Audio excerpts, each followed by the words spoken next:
Welcome, I'm your host, Locum23. You're joining me for Endless Summer Book 2, Chapter 11. Trust is a fragile thing. Come with me, my brothers. We go to Elishon Lodge. I show you the way. Snowflakes alight softly upon the wintry landscape outside the Elishon Lodge. For a brief moment, it seems there's no place other tranquil in the world. Crash. Estella and Leela come smashing through a glass door. Locked in a struggle with one another, they topple to the ground. Wait, let me explain. Shut up. Stella grabs her by the collar of her spiraling, blazing shirt. It was you. You killed her. She drives her fist into Leela's face, hitting her again and again and again. Leela doesn't even raise an arm to defend herself. Please, I'm sorry. Hearing the commotion, everyone rushes outside. Estella, what is she? There was a video in the lodge that showed Leela killing Estella's mom. I am Estella Montoya. You killed my mother. Prepare to die. What? We gotta do something. Sean runs over to break it up. Estella turns and catches him by surprise, shoving him to the ground. Estella, come on, enough! Okay. So, choice 1, you lose points. Choice 2, you gain points with Leela. Choice 3, you lose with Sean and Quinn, but you gain with Estella. Just saying. I'm going to call for a truce. It's the only thing I can think of. Because I don't want to lose points. Estella, wait. Let's call a truce for just a moment. Yes, please. Let's talk about... You won't say another word. To think I trusted you, you murdering bitch. Stella steps back, winding up another punch. I can help you. I have information. Stella hesitates. Sean and Craig grab Estella's arms and barely manage to hold her back. No, let me go! Leela, explain. Quickly. Tell us it's not true. I wish I could. It's true. Olivia was my friend and I ended her life. You... what? Mr. Rourke said it was the only way. She was going to ruin us. He insisted that I do it. My God. Is this supposed to save your ass? Because it's not working. Please, I know it sounds bad, but my mission now is to protect you. All of you. Should have done that by not killing her mother.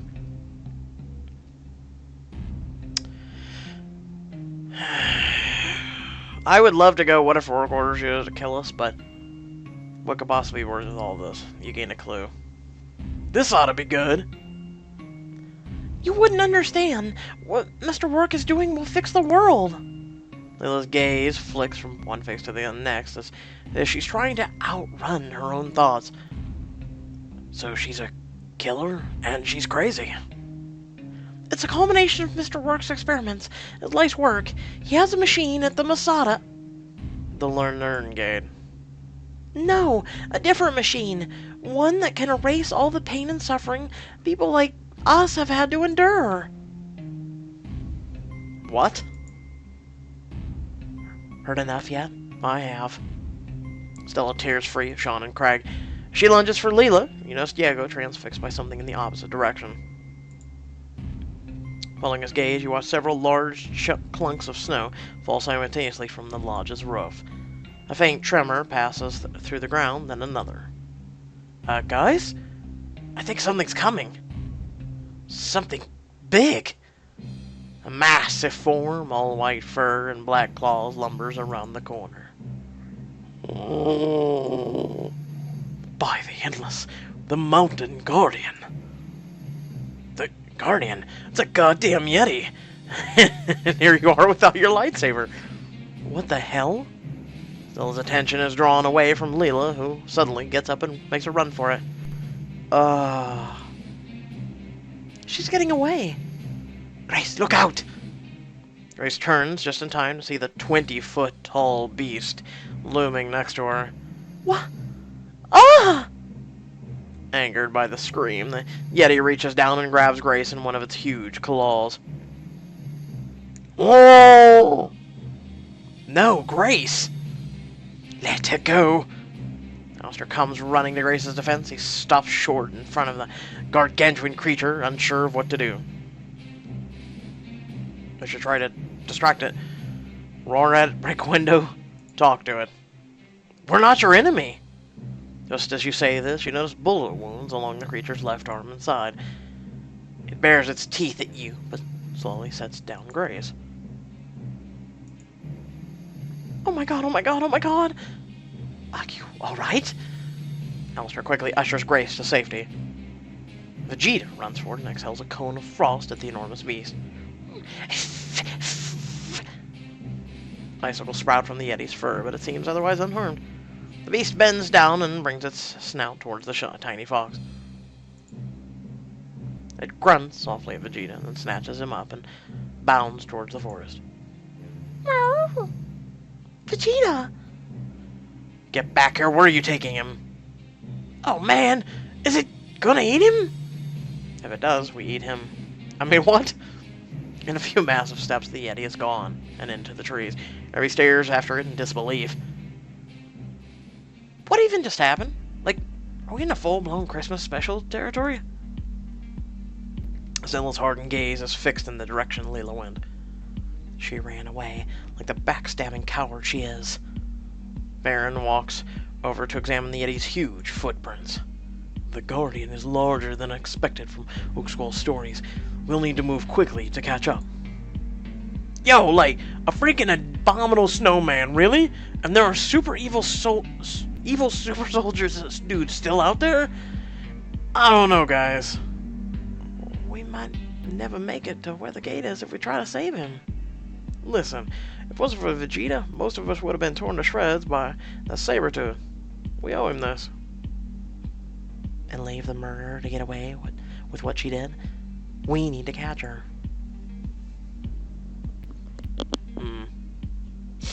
I want to hold Leela accountable as much as you do, but if we don't act fast, the monster could kill Vegeta. Fine, but when we do find her, none of you had better get in my way. I wholeheartedly agree with that. Endless rows of pine and fir trees stretch ahead. As you weave a path from each footprint to the next, you notice a tear streaming down Estella's face. Estella? What? I'm so sorry about your mother. Wow, 100%. Okay. I can't imagine what this must be like, but I'll do whatever I can to help. All this time, I thought it was Rourke. It was easier that way. Knowing that someone she trusted so deeply betrayed her. It's just... Stella inhales deeply and gazes at the sky, struggling to fight back her grief. It goes to show you that you can never really trust anyone. You can trust me, Estella. Place a hand on her back to comfort her, and the two of you walk on in silence. Wait a second. Do you see the snow coming down up ahead? Yeah, that's actually how it gets all over the ground? Greg, give it a rest. What? He's from Louisiana. I didn't know if he knew about that kind of stuff. Thanks, Al Roker. What I'm saying is that the snow is only falling in an isolated area next to that tree.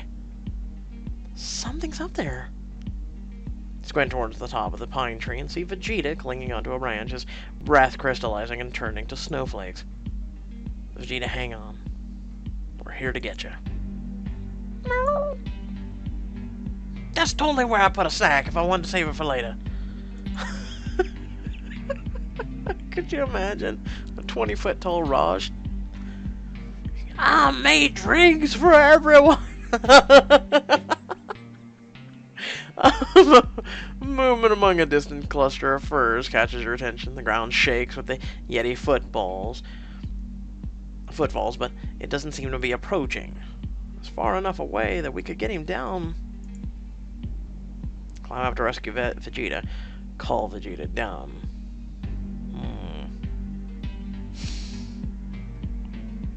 Climb up to rescue. Look for the footholds and begin climbing the tree trunk. Good call. Sure you got this? Hope so. Guess we'll find out in a minute or two. That's really brave, John. Be careful.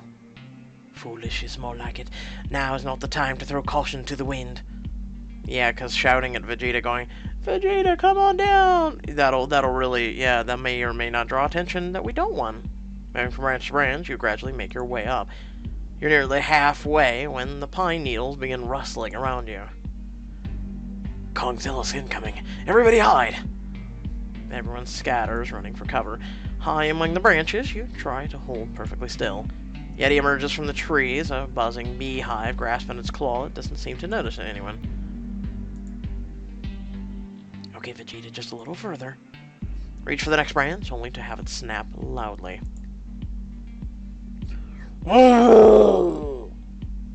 Perfect. Beast drops the hive and whirls around towards the pine tree. In the commotion, Vegeta tries to scurry down the trunk, but ends up losing his foothold. He falls, plummeting dozens of feet to the ground. No, Vegeta! You hurry down the trunk. As one of the group stops and turns, the towering beast stops too, visibly concerned. Oh God. Oh no, please! There's no movement from the hole in the snow where he fell. The Yeti lumbers over and leans its face down. Oh! A cloud of snowflakes swirls out towards the Yeti's nose, causing the creature to flinch and paw at its face. Vegeta digs itself out and shakes off, completely unharmed. Oh, he's okay. I don't know if I am. Almost had a heart attack. Yeti leans its face to Vegeta's, tenderly giving him several licks with its huge tongue. I think he's trying to care for Vegeta like a parent.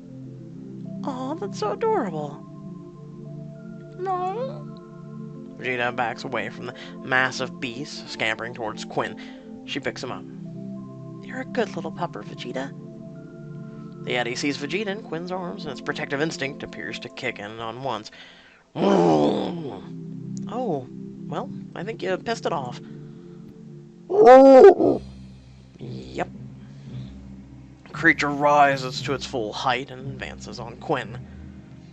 It's like a Custian battle from hell.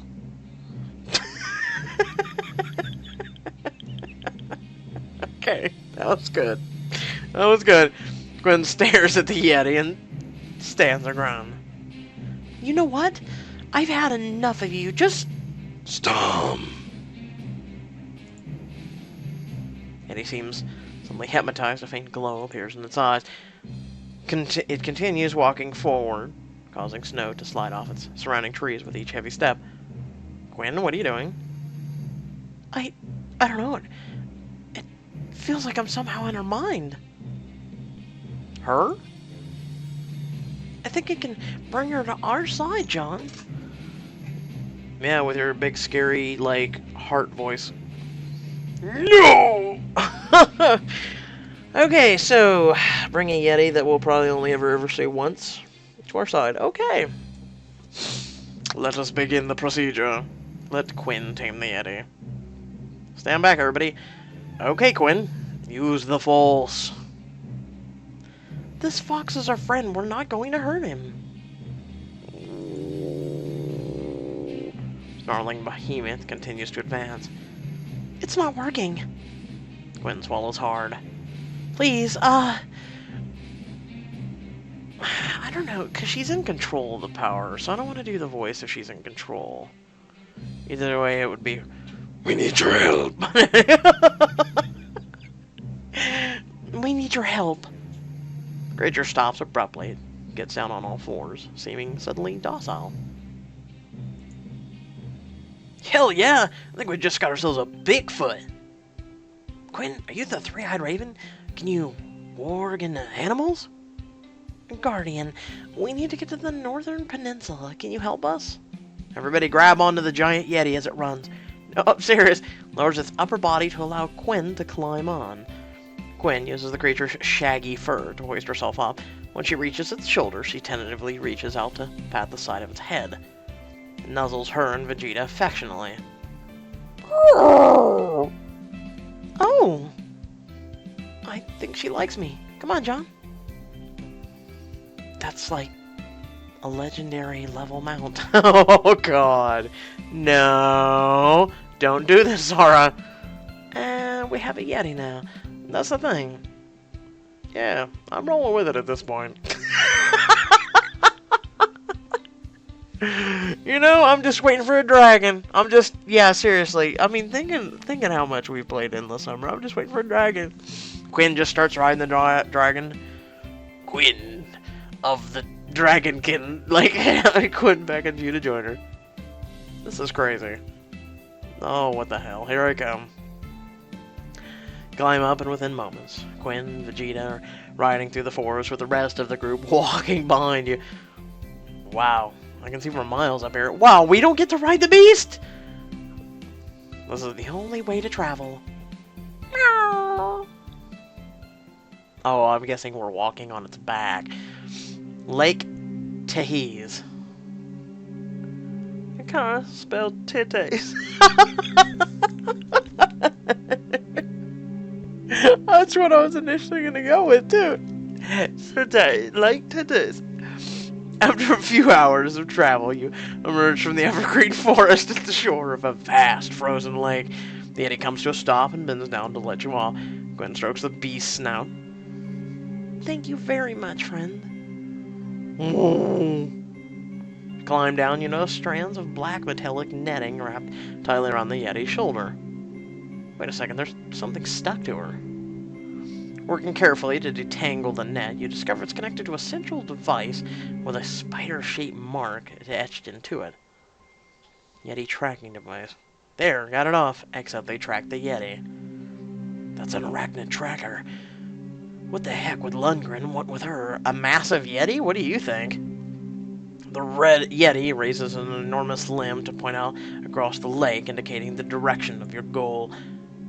She then gazes down at Vegeta. The two beasts hold each other's gaze for a long moment before the Yeti finally turns and heads back into the forest. I don't know how I can sense this, but I think she'll come back to us if we need her. The Guardian recognized her own kind. What do you mean, Baron? She must believe that Vegeta will one day take her place. It is the only reason she would try to keep them safe. Oh. Can you imagine Vegeta, this little tiny little fox, becoming a guardian that protects the island? That would explain his unusual abilities. Our very own guardian in training. Who knew? Vegeta skitters across the shore towards the icy surface. In any case, those cliffs are going to be too steep to climb. Looks like we're headed over the lake. Imagine if we still had the Yeti to climb up on the lake, or on the cliff. Is it solid enough? I don't even need to deal with anyone entering hypothermia from falling through. The ice is clear, which means less air trapped inside. Well observed. Given the thickness and high density, it should be safe enough. Good thing we brought Pierre and Mary Curie along. Marie Curie. Alistair and Grace glance at Jake. What? Don't give me that look. I know science stuff, too. Tentatively, the group sets foot on the ice. Whoa, it's slippery. Don't worry, I will keep you steady.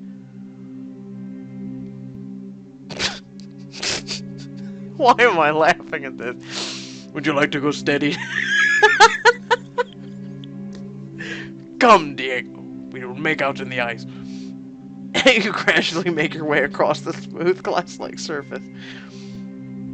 If only I had my ice skates, would be a great place to perfect my double axel. Nice. I didn't know you figure skated. Well, I'm not great at it or anything. Remind me if we ever get home to show you my medals from the Collegiate Championships. Medals? Plural?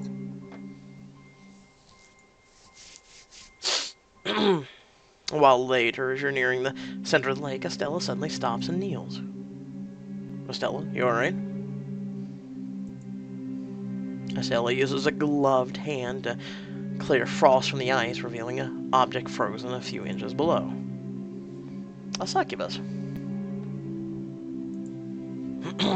I don't know how I knew it was here. Draco, I remember the Ook Squall. talking about that Volta. Raj rummages through the messenger bag for something. He produces a portable burner and presents it to you. Hey, you could probably melt it out with this, yeah? I'm serious, what else would that be? Like, I'm 99.9% sure that's a succubus. Or a gargoyle? I mean, well, alright, let's give this a shot. You switch on Roz's burner and hold it to the spot over the idol, and it's frozen. Several minutes later, the ice is melted enough to dig it out. You present it to Estella just as her fingers encircle the still dripping amber. A frozen landscape is torn away, and you're propelled through space and time, unable to perceive your destination. Mother of God, it's heartfelt. You're in a heartfelt university library. Estella is sitting by herself at a small table. Her attention is focused on a thick black volume entitled The Executioner's Song. You would think with Heartfelt having this many students missing, there'd be like something like happening in the current world. Like we had Grace's mother who was concerned about Grace. At least that happened. But Heartfelt, well, we've got 12 students missing. Is that a thing? Just, you know, people go missing in the world? Alistair comes walking up, a stack of law textbooks wobbling in his arms. Do you mind if I sit here?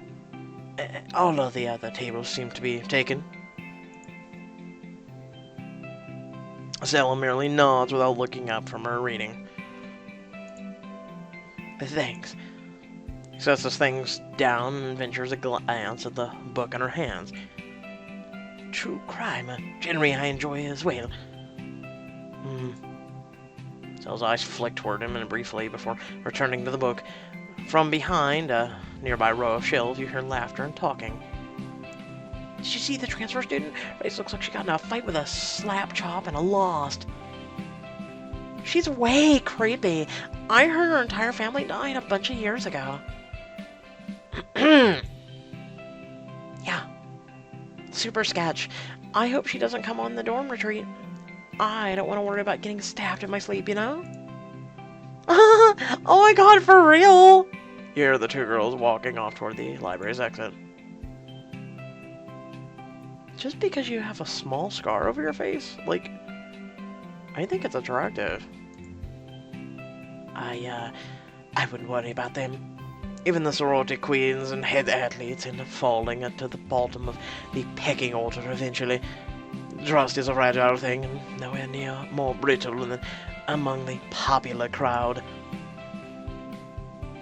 Longing for acceptance from those kinds of people is a waste of time. Indeed.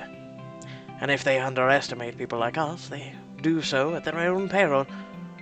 Exactly. Stella gives Alistair a slight nod and goes back to the volume in her hands. Alistair smiles to himself and pulls a weathered textbook from the top of the stack.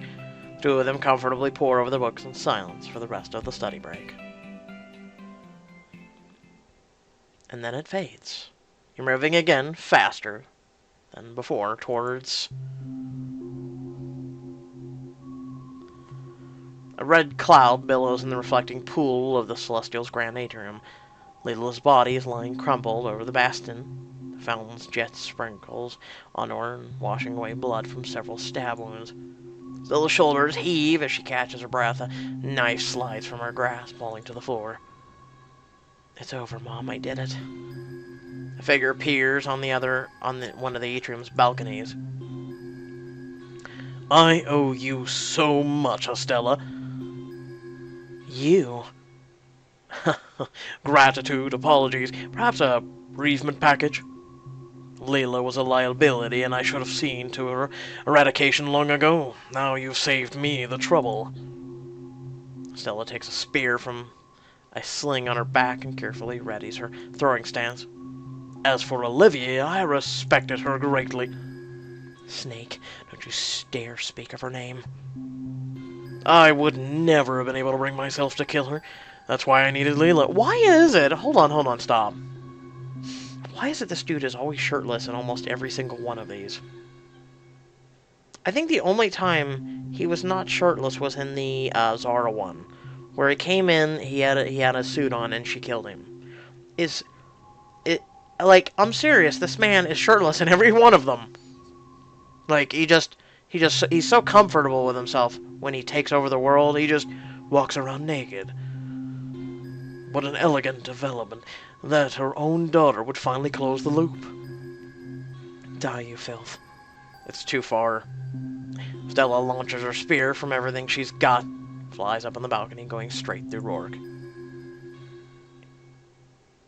And it's a hologram. If only I had your perfect aim. Bang! A gunshot rings out across the room as Stella slumps forward, falling to her knees. Ah! Stella looks down to see blood stain blossoming from like a rose along her abdomen. No. She spins around to see Rourke, the real Rourke, standing behind her with a gun in his hand. The figure on the balcony disappears, and a small spherical drone floats down to hover beside Rourke. You bastard! Stella lurches towards Rourke, and he shoots her again, this time in the side. No, I didn't come this far. Oh, stay down! He shoots 2 more times, clear into Stella's chest. She crumbles, her legs betraying her. But even with her body a ragged ruin, she claws forward along the floor, fury in her eyes. Kill you! Oh my God, you're persistent, aren't you? Like mother, like daughter, I suppose. Squats down over her and presses the barrel of her gun to her temple. Goodbye, Estella Montoya. I wish this could have worked out differently. Okay. In a blink of an eye, you're back on the frozen lake. Yeah, Leela, yeah, Rourke's gonna save the world. More like he's gonna kill everybody. You look frightened. What's wrong? Let's, just keep moving. That's how we're doing. Just keep moving. So we're 3 away from the complete set. You've collected 9 out of 12 cards. As you move onward, the lake narrows sharply, becoming a straight line with opposing cliffs. Jake stops walking, seemingly suddenly alarmed. Crap, bad timing. Eat the raw octopus stew back at the Vanti feast too? You hear a chorus of revving motors. Arachnid troops on ski bikes roar out from around the cliffs. They speed across the frozen lake, circling your groove. Surprise! The bikes come to a stop, and the hulking brute steps off. Looks like you've reached the end of the line. New recruit, huh? Lundgren ain't what you think, pal. Not just a recruit, I'm your replacement, Jakey Wakey. Listen up, amateur hour. If you can't even come up with a decent nickname, don't waste my time. Lundgren must be packing those cigars with something funny if he thinks he can put Inspector Gadget's idiot cousin in my spot. That's Tetra to you. Talk all you want, traitor. I have the upper hand. In fact, I have 2.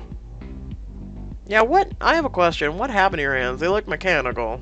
Like, did you lose them in something? The motors of his mechanical fists whine as he readies them.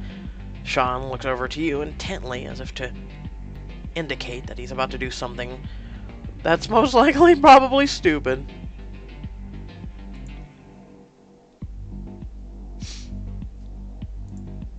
That's his usual look. So, Tetra, why do you want us dead so badly?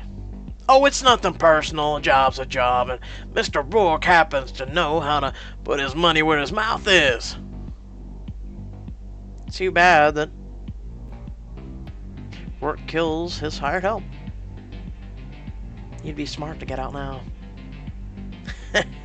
If he tried, we'd crush him and take this island for ourselves. Actually, maybe that's a better plan. Tetra pauses to reflect. Sean edges closer to encircling Arachnid operatives. Oh, I see. You're trying to drive a wedge between us. Sorry, looks like your plan didn't pan out. No, but this might. Sean sly tackles a pair of soldiers, opening a path out of the circle. The brute deploys a fist towards Sean, who barely manages to jump out of the way. Instead, the hydraulic limb slams into the surface of the lake, causing it to heave beneath you. Whoa! Cracks appear in the ice. You lose your balance and come tumbling down. John! Surrounding soldiers level the rifles at the group. Do not move! Tetra retracts his arm and grins at Jay. You can come with us, or we can kill you right here. Your choice. As you climb back to your feet, something slips out of your bag and goes rolling across the ice. The island's heart. Someone grab it! Retrieve the heart. You dive forward but miss. The spear slides over the ice and comes to a stop at Quinn's feet. And all hell's about to break loose. Got it! No, Quinn! An unseen force lifts Quinn into the air. Her eyes become twin motes of blazing green. Everyone stares at her hovering form in shock. What kinda? Freaky B-grade. Mushrooms, did I mean, are we in a horror movie now? That ain't normal. Shoot her! Sir, her radiation levels are off the... Do it! Arachnan troops simultaneously open fire on Quinn. No. Quinn extends a hand, and all the bolts slow until they're crawling through air. She drops the gesture, and the projectiles clatter to the ice harmlessly. I didn't sign up for this kind of stuff. Quinn reaches out towards a group of soldiers as if he's trying to push them away. Get out of here! Green fire erupts around them, their bodies gradually becoming translucent, as if they're being pulled through time. Guys, run!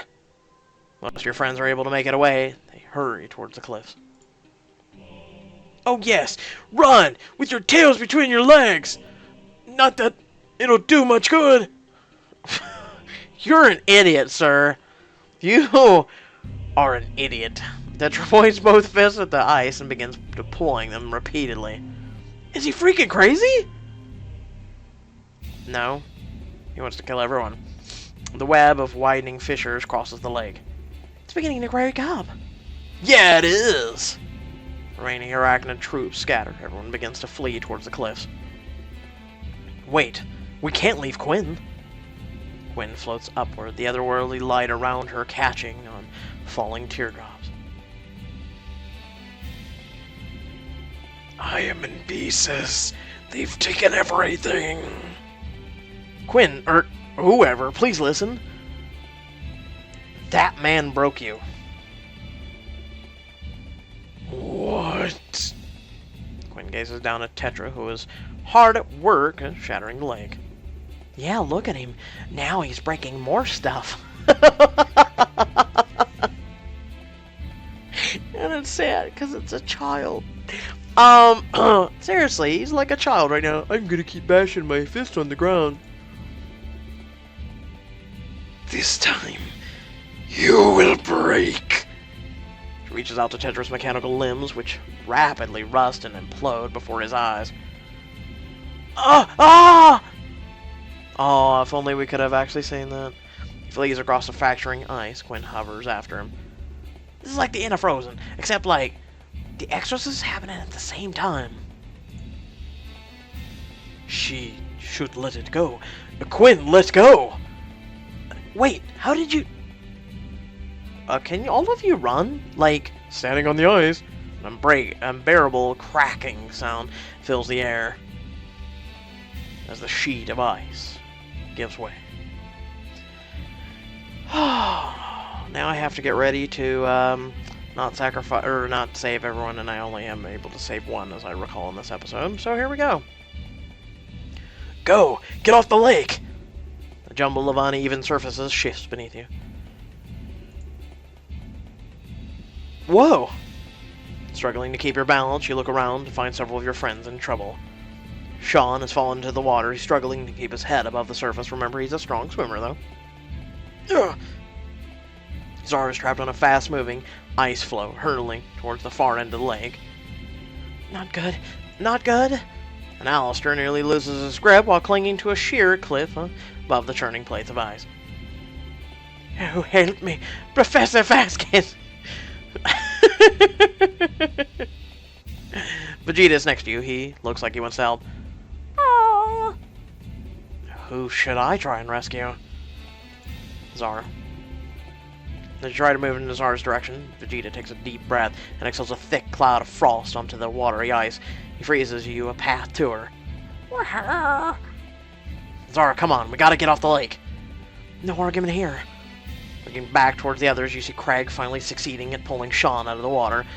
Sean's skin has turned blue from the frigid water, and he's shaking badly. Alistair's fallen onto the ice floes. He appears injured and is struggling to crawl to the shore. You hear the roar of water crashing down and feel a spray of mist at your back.